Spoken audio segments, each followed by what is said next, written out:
Doctor Sridhar, நீங்க எப்படி பார்க்குறீங்க இந்த பட்ஜெட்? எல்லாரும் பேசினதையும் கேட்டீங்க பொறுமையாக. 25-26 பட்ஜெட்டில் பாசிட்டிவ் ஆஸ்பெக்ட் அப்படின்னு பார்த்தீங்கன்னா இன்ஃப்ராஸ்ட்ரக்சருக்கு, although it is a last year பட்ஜெட்னா கூட இது யூஸ்வலாக ஃபஸ்ட் இயரில் தான் பிகினிங்கில் தான் போடுவாங்க. இன்ஃப்ராஸ்ட்ரக்சர் டெவலப்மெண்ட் கொடுப்பாங்க, அதில் ஒரு ரோட் மேப் கொடுப்பாங்க. ஒரு 5 வருஷத்தில் எங்கள் ஆட்சியில் இதுக்கு அந்தந்த வருஷம் இந்த ஸ்லாபில் இப்படி இந்த இன்ஃப்ராஸ்ட்ரக்சர் டெவலப் பண்ணணும்னு சொல்கிறாங்க.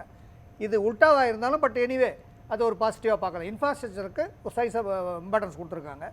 ஆர்டிஃபிஷியல் இன்டெலிஜென்ஸ் அது பரவலாக்கப்படணுங்கிறத ஒரு சயின்டிஃபிக் அப்ரோச், அது வரவேற்கக்கூடிய திட்டம்.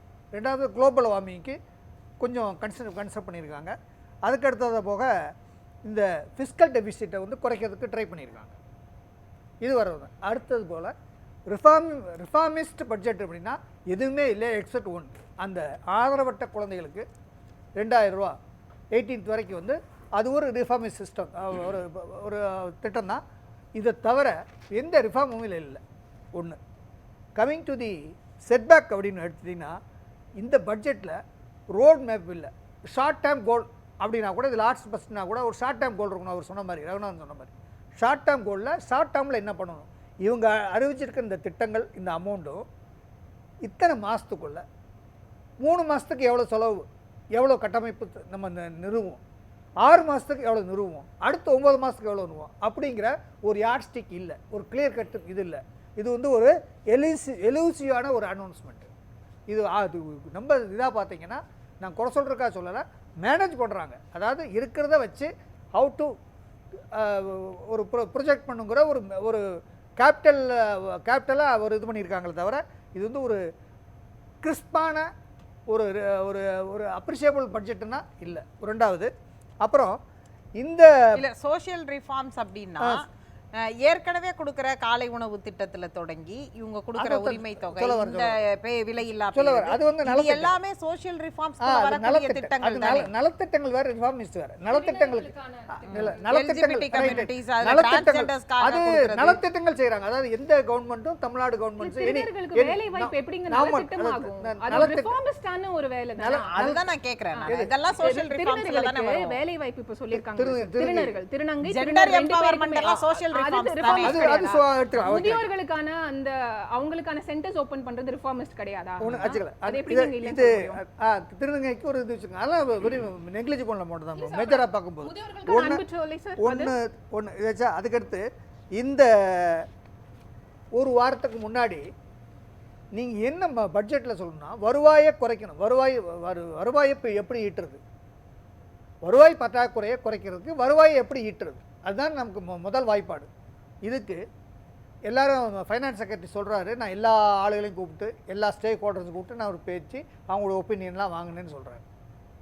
இப்போ அவர் ரகுநாதன் சொல்கிறாரு, அவர் பெட்டிஷன் கொடுத்துருக்காரு. யூஸ்வலாகவே கவர்மெண்ட்டில் கேட்பாங்க, ஆனால் எடுத்துக்க மாட்டாங்க. அது கேரளாங்கிற ஒரே ஒரு ஸ்டேட்டு தான் அந்த மாதிரி எடுக்கும். இதே மாதிரி எக்ஸ்பர்ட்டெல்லாம் நீங்கள் ஒரு போடும்போது இந்த மாதிரி ஆளுகளுடைய ஸ்டேக் ஹோல்டர்ஸுடைய ஒப்பீனியன் வாங்கணும். வாங்கி நீங்கள் அதெல்லாம் இன்கார்பரேட் பண்ணிவிட்டு உங்களால் எதை செய்ய முடியுமோ அதை சின்சியராக செய்யணும், ஃபெய்த்ஃபுல்லாக செய்யணும். இது ஒரு உதாரணம் சொல்கிறேன். பட்ஜெட் போட போகிறாங்கன்னு சொல்கிறதால கோவிட் டைமில் இந்தியாவில் உள்ள எல்லா ஹைகோர்ட் ஜட்ஜஸும் ஒரு வெர்ச்சுவலில் ஒரு மீட்டிங் போட்டாங்க. இந்த WHO பிரகாரம் இந்தியாவில் உள்ள அடித்தட்டு மக்கள் சுகாதாரத்தில் ரொம்ப கீழ்த்தரமாக போகிறாங்க. பிஸ்னஸ் ஆப்சன்டிசம் ஜாஸ்தி ஆகுது, அவங்களுடைய அன்றாட வேலையை செய்ய முடியல. இதனால் பெரிய டொமஸ்டிக் குவாரல்ஸ், பெண்களுக்கு அதிகமான ஒரு பாதிப்பு வருது. இதுக்கு காரணமே என்ன அப்படின்னா இந்த நம்ம பிராண்ட் பண்ணுற சாராயம், பிராண்டி இது மாதிரி தான் இருக்குது. இது வெளிநாடு மாதிரி அவங்க ரேஷன் பண்ணி சாப்பிட்றதில்ல. நம்ம ஆளுங்க கவுண்ட்லெஸ்ஸாக குடிக்கிறான்னு ஒரு ஆர்கியூ பண்ணி என்ன சொன்னாங்க, ஒரு ஜட்ஜ்மெண்ட் கொடுத்தாங்க. ரெவென்யூ ஜெனரேஷன் இதிலிருந்து தான் வருது ஒரு ஸ்டேட் கவர்மெண்ட்டுக்கு. அதனால் இதை நம்ம தள்ளி விட முடியாது, ஏன்னா இது ஃபண்டமெண்டல் ரைட்ஸ்லேயும் வந்துடும். அதனால் இதை ரெண்டையும் பேலன்ஸ் பண்ணி ஒரு கன்க்ளூஷன் கொடுத்தாங்க. இதை பேஸ் பண்ணி நான் ரெவென்யூ செக்ரட்டரிக்கு, சீஃப் செக்ரட்டரிக்கும் போன வாரத்தில் ஒரு எழுதுனேன். எப்படி நீங்கள் ரெவென்யூ ஸ்டேட் ரெவென்யூவை நீங்க கூட்டலாம். கடந்த காலங்கள்ல என்ன ஓபனா சொல்றேன், ஏடிஎம்கே கவர்மெண்ட்ல இதே டாஸ்மாக் குறித்த பல வழக்குகள்ல இது அரசுடைய கொள்கை முடிவு, இதுல நாங்க முடிவெடுக்க முடியாதுன்னு சொல்லி இருக்கிறாங்க. இதுலயும் சொல்லியிருக்காங்க.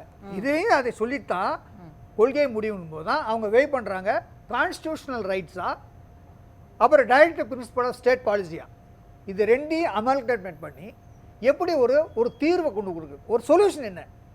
இந்த மக்கள் அப்படியே விட்டுட்டே போனால் இன்னொரு 100 வருஷம் கழிச்சு இந்த மக்கள் எப்படி இருப்பாங்க, இந்த சமுதாயம் அடுத்த ஜென்ரேஷன் எப்படி இருக்கும், அதுக்கு அடுத்த ஜென்ரேஷன் எப்படி இருக்கும். அப்போ இதுக்கு நம்ம வந்து குளோபல் வார்மிங்கை பற்றி கவலைப்படும் போது இதையும் கவலைப்படணும் இல்லையா அப்படின்னு சொல்லி நம்ம வந்து ஒரு லெட்டர் எழுதுகிறோம். எப்படி எழுதுகிறோம், நானே எழுதுனேன், சீஃப் செக்ரட்டரிக்கு எழுதுனேன், ஃபினான்ஸ் செக்ரட்டரிக்கும் எழுதுனேன். இந்த மாதிரி நீங்கள் ரெவென்யூயை கூட்டுறதுக்கு இந்த 55,000 கோடி ரூபா இந்த டாஸ்மார்க்கில் வர ரெவென்யூவை சரி செய்வதற்கு வேறு ஆல்டர்னேட்டிவ் கண்டுபிடிங்க. நம்மகிட்ட திங்க் டேங்கர்ஸ் நிறைய பேர் இருக்காங்க, நம்மகிட்ட நிறைய அறிவாளிகள் இருக்காங்க. ரிசர்ச் அண்ட் டெவலப்மெண்ட்டை நீங்கள் அப்ளை பண்ணுங்கள். நீங்கள் வந்து இதில் என்ன ரெவென்யூ பண்ணி இந்த ரெவென்யூவை மேட்ச் பண்ணுறதுக்கு என்ன வேறு அவென்யூன்னு கண்டுபிடிங்க. நான் ஒரு அவென்யூ சொல்கிறேன், நீங்கள் வந்து கனிம வளங்கள் இதையெல்லாம் வந்து பிரைவேட்டுக்கு விடாதீங்க, ஆத்து மணலை பிரைவேட்டுக்கு விடாதீங்க, இது அரசுடையமாக்குங்க. இந்த பணத்தை வச்சு தொழிலாளர்களுக்கு எல்லாத்தையும் இது கொடுங்க.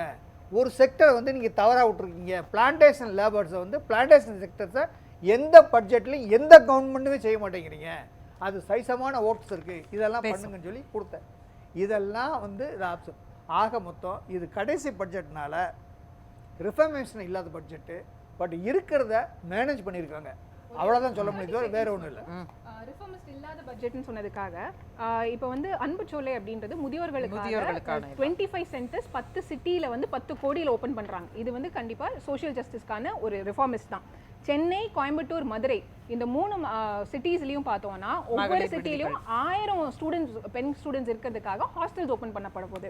முன்னொன்று வந்து ஒற்றை பெற்றோர். இன்னைக்கு இருக்கிற சமூகத்தில் வந்து எல்லாத்தையும் எடுத்துக்க வேண்டியதான். இன்னைக்கு இருக்கிற சிச்சுவேஷன்ல பார்த்தோம்னா பேசும்போது மட்டும் நீங்க டிஸ்டர்ப் சோஷியல் ஜஸ்டிஸ் உங்களுக்கு பிடிக்காது மேம். அதனால சோஷியல் ஜஸ்டிஸ் பேசல உங்களுக்கு இவ்வளவு நேரம் எல்லாரும் பேசும்போது நீங்க பாட்டுல பாத்துக்கிட்டு இருந்தீங்க. யாரு பேச ஆரம்பிச்சோடி மட்டும் நீங்க கட கட கடன்னு வந்துறீங்க. ஒற்றை பெற்றோர், ஒரு சிங்கிள் பேரண்ட் அப்படின்ற ஒரு இஷ்யூ வந்து இப்ப அதிகமா இருக்கு. அதே மாதிரி பெற்றோர்கள்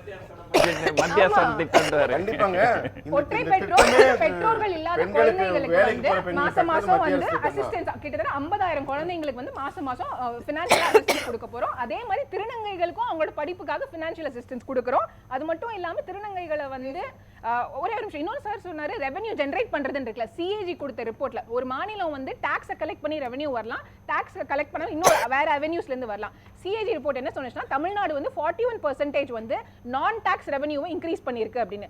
that is a symbol of a very good governance அப்படின்னு சொன்னதும் சிஏஜி தான், நாங்க இல்ல. பேசலாம்.